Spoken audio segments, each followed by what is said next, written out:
David was not talking about the giant. He was talking to the giant. Magkaiba yung talking about the giant to talking to the giant. Kamusta ka na, sister? Ito, may sakit pa rin. You're talking about the sickness. But once you talk to the sickness, fever, lagnat, lumayas ka. So you are talking to it. So when David faced Goliath, he was not talking about the size of Goliath. He was not talking about the might of Goliath. He was talking to Goliath. Today, God will deliver you into my hands. Amen? Ano sabi ng Scripture? Walang kamalay-malay si David nung araw na yun. 40 days nang nasa labanan ang kanyang mga kapatid na mga soldier kasi hindi siya qualified. Yung mga kapatid niya, mga experienced warrior and soldier, and all of a sudden, yung mga Philistines, hinamon ang mga Israelites sa isang standoff at duelo. Ang sabi ng Philistine representative na si Goliath, pumili na lang kayo ng representative ninyo na ilalaban ninyo sa akin. Pag nanalo ako sa inyo, lahat kayo alipin namin. Pero pag nanalo kayo sa akin, mananalo kayo, lahat kami magpapaalipin sa inyo. Alam nyo? 40 days, more than a month, binibilitel, pinapahiya ni Goliath ang nation of Israel. Kahit yung hari nilang si King Saul, walang magawa. Yung pinaka-qualified, pinaka-equip, hindi kayang lumaban, bahag ang kanilang buntot. Imagine niyo, twice a day kang ni-humiliate. Mga duwag, mga bag ang buntot. Wala pa rin kayo representative na ilalaban sa akin. More than a month, lahat sila naka-stand off lang.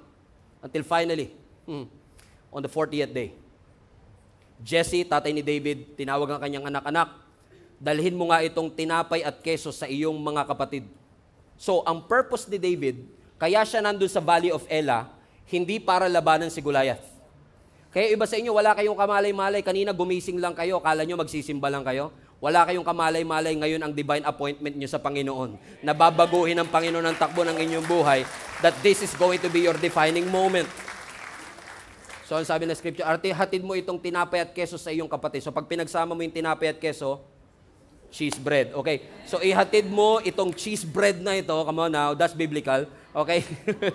Okay? Ihatid mo itong tinapay at keso, ang cheese bread na ito sa iyong mga kapatid. So, ang purpose ni David, dala-dala niya yung plastic bag ng cheese bread, dadali niya sa kanyang mga kapatid, saktong-sakto, nung nandun si David sa Valley of Elah, muling naghamon si Goliath. Sabi mga duwag, wala ba kayo ilalaban sa akin? Pumili kayo ng representative niyo na ilalaban sa akin. Or else, lahat kayo aalipinin namin. But this time, narinig ni David yung hamon. Nung narinig ni David yung hamon, sabi niya sa isang soldier, "Who is this uncircumcised Philistine that is mocking the armies of the living God? I will fight him." Sa Tagalog, sino itong support na ito na humahamon? Wala talaga, ganun talaga Tagalog. Ganun. Humahabon sa Diyos na buhay. Ako ang lalaban sa Kanya. Now, hindi ito nasa Bible, pero sabi siguro ng soldier, what? At saka, may hawak ka pang cheese bread dyan? Ano sinasabi mo, ang payat-payat mo, ang liit-liit mo, lalabanan mo yan? Almost 10 feet ang height niyan. Experienced warrior yan. Walang magawa. Dahil walang nagre-reply kay King Saul sa jobstreet.com. Si Saul kasi naglagay siya ng vacancy sa jobstreet.com. Sabi niya, wala kami representative na lalaban. Ito ang qualification. Kailangan experienced warrior ka. Kailangan may 2 valid IDs, college degree and everything. Dahil wala nag-a-apply, si David ang nag-apply. Buti na lang pinakita sa atin ni Scripture kung ano ang nangyari sa kanilang first job interview. So sa harap ni King Saul, sabi niya kay David, lalabanan mo si Goliath? Anong qualification mo? Well sir, ako po kasi ay shepherd, pastol po ako. Kapag yung mga sheep ko, yung mga tupa ko, inaatake ng mga leon o kaya ng oso, ipinagtatanggol ko po sila. Hinahawakan ko po sa ulo yung leon at kaya ko po siyang patayin gamit lang ang aking kamay. And by the way, sir, ang expertise ko po, sling. So think about it. Si David, hindi siya ang tumalo kay Goliath. Hindi siya ang lumaban kay Goliath dahil siya pinaka-qualified. Si Saul ang pinaka-qualified.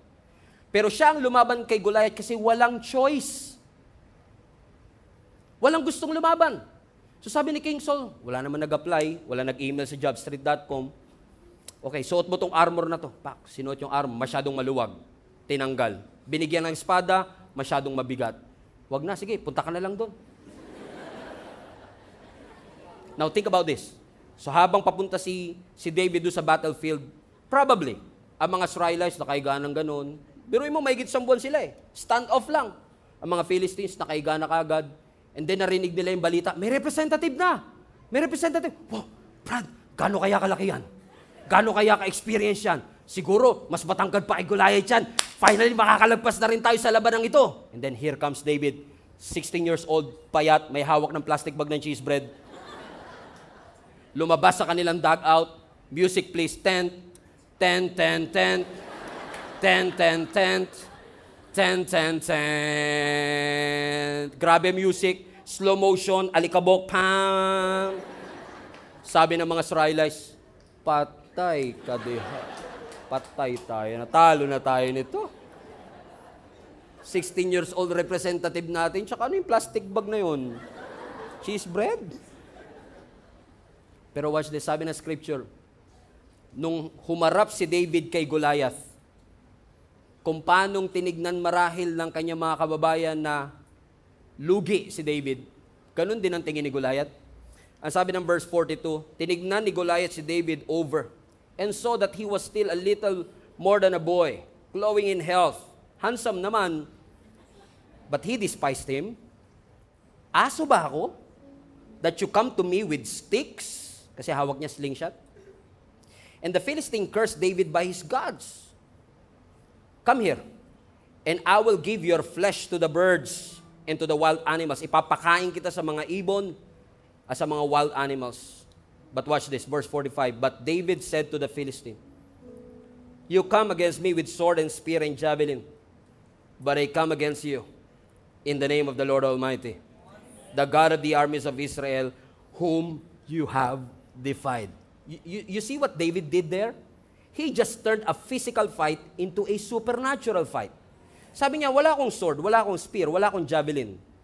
Disadvantage ang aking physical appearance compare sa'yo. Almost 10 feet ka, ako 5'6" lang. Lugi ako. But my confidence is not based on my sling. My confidence is not based on my weapon. Hindi kailangan ng Diyos ko ng weapon, ordinary or usual na nakasanayang weapon to defeat you. God can use a stone, He can use a shout, He can use a raven, He can use a fish, He can use anything. Even my surrender, pwedeng gamitin ng Lord as a weapon to defeat my enemy.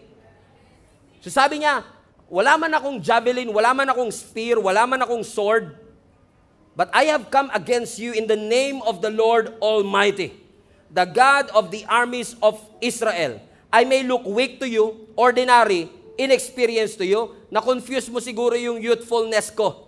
Nakala mo porket youth mahina. Hindi lahat ng youth mahina. David may be young in age, but he is old in his faith. So when this Goliath is trying to intimidate him, all those who gathered here will know that this is not by sword or spear that the Lord saves. Hindi ako niligtas ng Panginoon gamit ang sword. Hindi niya ako dinigtas gamit ang spear. Hindi kailangan ng Lord ng conventional weapon para manalo, for the battle is the Lord's. What David is saying, now I love this part. Because when he said, who is this uncircumcised Philistine? That's what I call anointed audacity. What an audacity to say. Sino yan? Kasi mas kilala niya yung Diyos niya.